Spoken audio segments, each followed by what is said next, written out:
Hey folks, Colin here from Sumthins Recording, and today I want to show you how to use sidechain compression when you're mixing. We're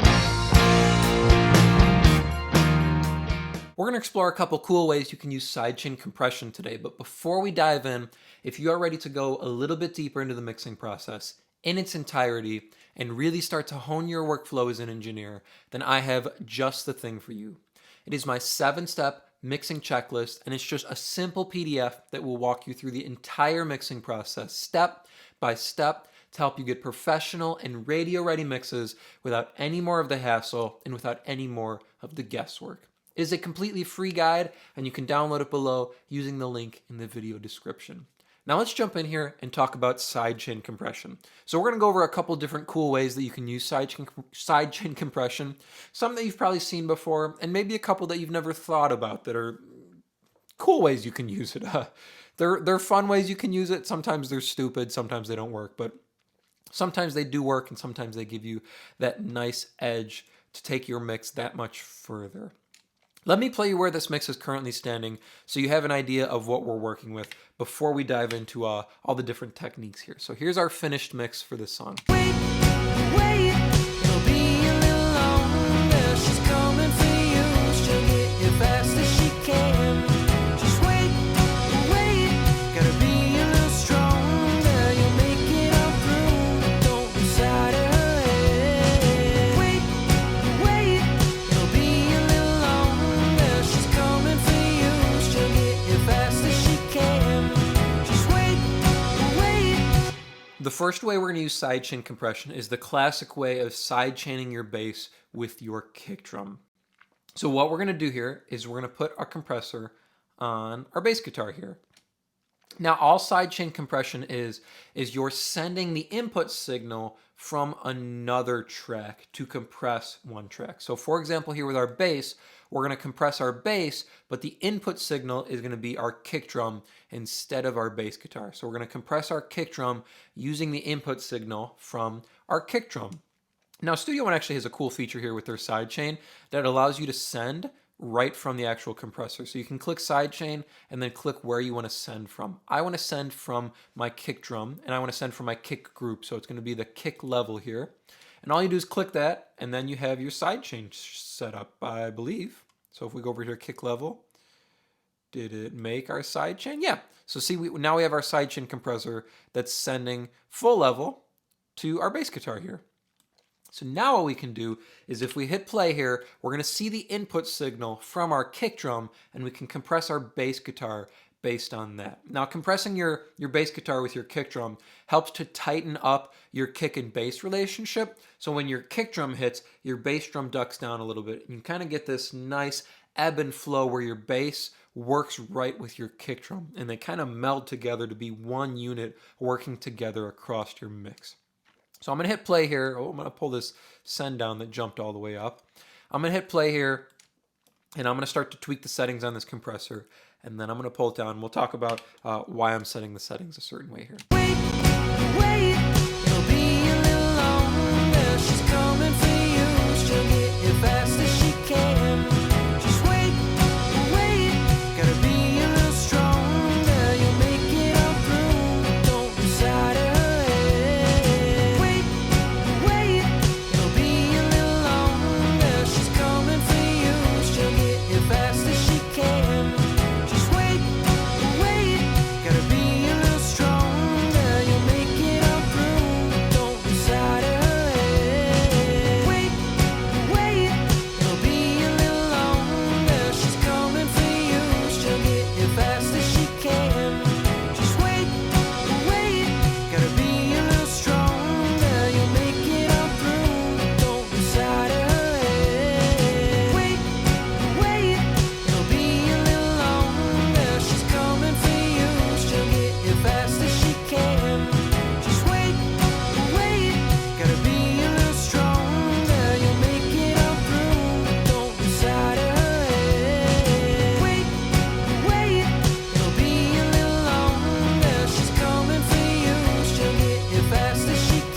For me, that's all I want to do to my bass guitar. You heard when I pulled the threshold all the way down, how our bass guitar started to disappear on those kick hits. That's not what we want. We don't want to ruin our bass guitar with the compression from our kick drum.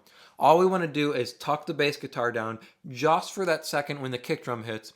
And then when it lets go, bass guitar comes back up and we hear it moving in between. So as the kick drum hits, they kind of move together, right? Our kick drum's going in, bass guitar is taking a break, so you hear the low end from our kick drum, and then coming back and letting it breathe like that.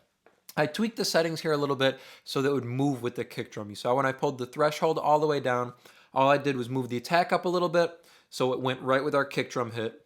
And then I moved our release up to about 100 milliseconds here, so it was letting go right in time with our kick drum. That's what you want. You want it to move right in time with your kick drum, so it feels like your low end's starting to breathe a little bit, and it's moving in time and working together with the track. Listen one more time, with and without this sidechain compressor in on our bass guitar. Wait, it'll be a little longer. She's coming for you. She'll get here fast as she can. Just wait, gotta be a little stronger. You'll make it all through. Don't lose sight of her head. Wait, it'll be a little longer. She's coming for you. She'll get here fast as she can. Just wait. I want you to listen one more time and pay attention to how our bass guitar changes. It feels like it gets a little bit wider and it feels like it connects more with the mix. This kind of compression like this gives the bass guitar a little bit more depth as it feels like it moves with the mix.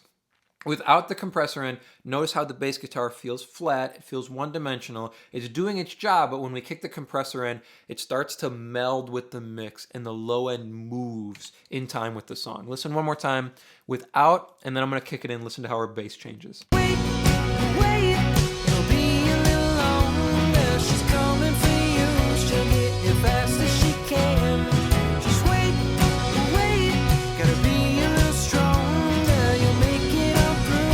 Don't lose sight of her head. Wait, it'll be a little longer. She's coming. So that's our first way we can use sidechain compression. We're going to nuke that and we're going to move over to the second way you can use sidechain compression. Now, the second way you can use sidechain compression is something I like to do when I have my mix set up like this. I don't use this busing system that much anymore, but I did for a while, and when I did, it was a nice way to set up this version of sidechain compression. So what we're going to do with this technique is we're going to sidechain our music with our vocals. So when our vocals are singing, it's going to tuck our music down just maybe a dB. So this is a way to help your vocal feel more out front and feel on top of the mix. So it's not fighting with the song, because when your vocal's going, we're just going to tuck our music down about a dB, maybe a half dB, just enough that our vocal feels a little bit more powerful. So I'm going to pull in a compressor here. We're going to throw it on our music bus. So the music bus here is where all of our guitars and our keyboards are sending. Now, same way we did before, we can click this sidechain button and then click this arrow here, and we're going to send from the all Vox bus. So all our vocals are sending into this bus here. That's where we're going to compress from. So if we pull this send down here on our track, you can see we have our sidechain sending here to this compressor. That means we're going to compress our music with the input signal from our vocal. I'm going to hit play here. We're going to tweak the compressor. It's going to be a little bit different settings because we're using a vocal on the input rather than a kick drum, but we're going to do a little bit less compression. Wait, it'll be a little longer. She's coming for you. She'll get here fast as she can. Just wait, gotta be a little stronger. You'll make it all through. Don't lose sight of her head. Wait, it'll be a little longer. She's coming for you. She'll get here fast as she can. Just wait, gotta be a little stronger. You'll make it all through.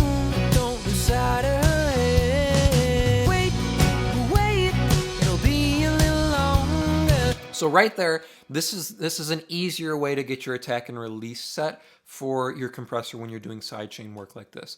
So Pull your compressor in, get your sidechain set up, and then pull your threshold all the way down and kind of tweak it to where when it lets go, you hear the original sound, but when it kicks in, you don't hear the original sound. So when the compressor kicks in, it's drastically ducking our music, and then it lets go and the music jumps right back up. That's where I want it set for the vocal like this. The amount of compression is going to be drastically reduced here when I pull the threshold back to actually set it. So it's not going to feel so staccato like that. It's not going to feel so irky jerky like that. It's just going to tuck it down, maybe a dB, maybe a half dB, and then when it lets go, the music will jump up to fill that space. I pulled the release back a little bit so it wasn't so hard like that. It wasn't such a rough cutoff. It felt a little bit smoother, but I want the attack to be nice and quick like that, so it's not kind of cutting off our vocal or anything when it comes back in. Take a listen now, and I'm going to pull the threshold up to where it's a little bit more comfortable in the mix. She's coming for you, she'll get here fast as she can. Just wait, wait, gotta be a little stronger. You'll make it on through, don't lose sight of her head. Wait, wait, it'll be a little longer. She's coming for you, she'll get here fast as she can. Just wait, wait, gotta be a little stronger. You'll make it on through, don't lose sight of her head. Wait, wait, it'll be a little longer. She's coming for you, she'll get here fast as she can. Just wait, wait, gotta be a little stronger. You'll make it on through, don't lose sight of her head. Wait, wait, it'll be a little longer. Right there feels comfortable for me. You'll notice the further down you go with this technique, the more compression you do on your music, the less smooth it's going to sound, and the more it's going to sound like the music is pumping with your vocal. You don't want the music to be pumping and to be going in and out between your vocal. That's going to sound distracting for your listener. All you want is just that dB, maybe just a half dB duck when your vocal goes in, and then when it lets go, the music comes back up to fill that space. You don't want it to be too quick. That's why I pulled the release back a little bit, so it's a little smoother coming back in with the music, but I want it to be a little bit quick when our vocal comes in. So it ducks the music, and then it slowly comes back up to fill that space there, but not really slow. We want it to be smooth, not a hard cutoff. And you hear the further you pull the threshold down, the harder the cutoff feels. Right here, we're sitting between about 0.8 dB and about, where are we at? 1.3 dB reduction. That feels comfortable to me, where it's not noticeable that the music's like pumping up and down with the vocal.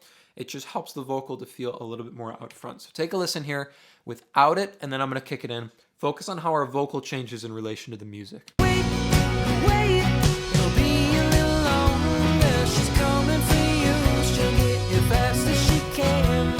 Just wait, wait, gotta be a little stronger. You'll make it on through, don't lose sight of her head. Wait, wait, it'll be a little longer. She's coming for you, she'll get here fast as she can.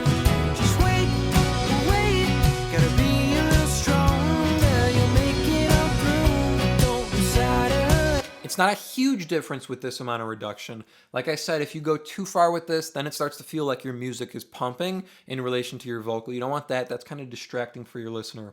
But at about a dB, maybe less with reduction, it just gives your vocal that nudge to help it feel that much more out front and on top of your music. It still sits right with your drums, but it tucks your music back enough that your vocal feels more like the focal point in the mix.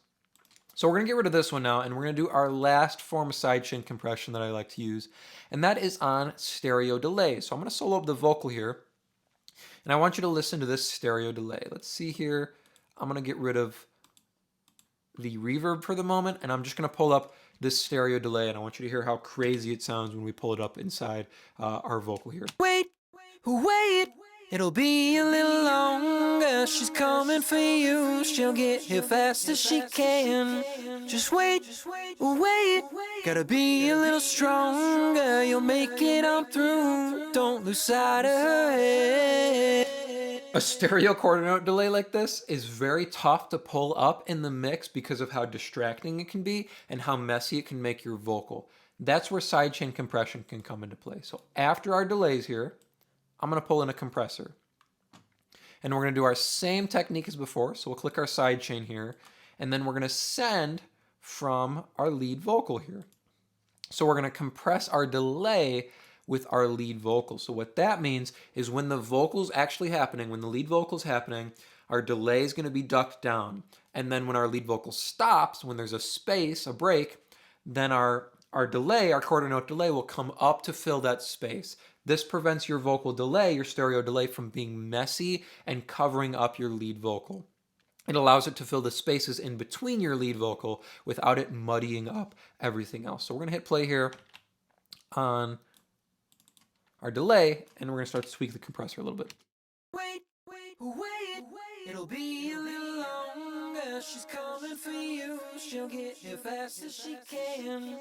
Just wait, gotta be a little stronger. You'll make it on through.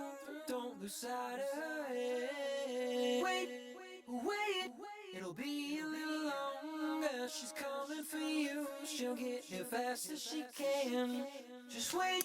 That looks great to me, and that feels great to me as it's working on the delay like that. All I did was so same kind of technique, pull the threshold down, and then tweak your attack and release till it's starting to feel like it's moving in time with the actual instrument there. So it's moving in time with the vocal, and it feels smooth when it comes up to fill the spaces or the vocal breaks there. We're going to throw it back in with our actual vocal here, and then we can tweak our volume here so it sits comfortably inside the mix. Wait, it'll be a little longer. She's coming for you. She'll get here fast as she can. Just wait, gotta be a little stronger. You'll make it on through. Don't lose sight of her head. Wait, it'll be a little longer. She's coming for you. She'll get here fast as she can. Just so you can see you can get as drastic or as crazy as you'd like with it. You can pull it down as far to make it when the vocal's actually going. You don't hear the delay at all. And then it'll jump up to fill that space and you'll notice the delay. You can make it that kind of thing so you can pull it up farther in the mix. I like to have it about maybe -6 or 6 to 8 dB reduction. So when the vocal's doing longer phrases or longer passages, the delay is not filling in a bunch of little spaces to make it really messy, but that you still kind of hear that delay and it gives our vocal some width. So I'm going to pull the threshold up a little bit further. wait, it'll be a little longer. She's coming for you. She'll get here fast as she can. Just wait, gotta be a little stronger. You'll make it on through. Don't lose sight of her head. Wait, it'll be a little longer. She's coming for you. She'll get here fast as she can. Just wait, gotta be a little stronger. You'll make it on through. Don't lose sight of her head. Wait, it'll be a little longer. She's coming for you. She'll get here fast as she can. Just wait, gotta be a little stronger. You'll make. So right there, listen, when I hit play, you can hear the delay come up to fill those spaces in between the vocal, but when we have those longer passages here, you don't hear the delay bouncing around and making things all crazy and messy. So listen one more time without this compressor, and then I'm going to kick it in on the second time around. You'll hear how it cleans things up. Wait, it'll be a little longer. She's coming for you. She'll get here fast as she can. Just wait, gotta be a little stronger. You'll make it on through. Don't lose sight of her head. Wait, it'll be a little longer. She's coming for you. She'll get here fast as she can. Just wait, gotta be a little stronger. You'll make it on through. Don't lose sight of her head. Wait. That's the power of sidechain compression right there. We can use it on vocal delays to make sure they're not muddying up our vocal lines and that they just come up to fill those vocal breaks. We can use it on our music to duck our music down a little bit when our lead vocal is going to help push our vocal that much further out front. We can also use it on bass guitar to strengthen the relationship between our bass guitar and our kick drum in the mix. I hope that was helpful for you. As I mentioned at the beginning of the video, if you're ready to take your mixes to the next level and really start dialing in your workflow as an engineer, then I have just the tool for you, and it is completely free. It is my 7-step mixing checklist, and you can download it below to start creating more professional mixes in less time. Thank you so much for watching, and I will see you in the next video.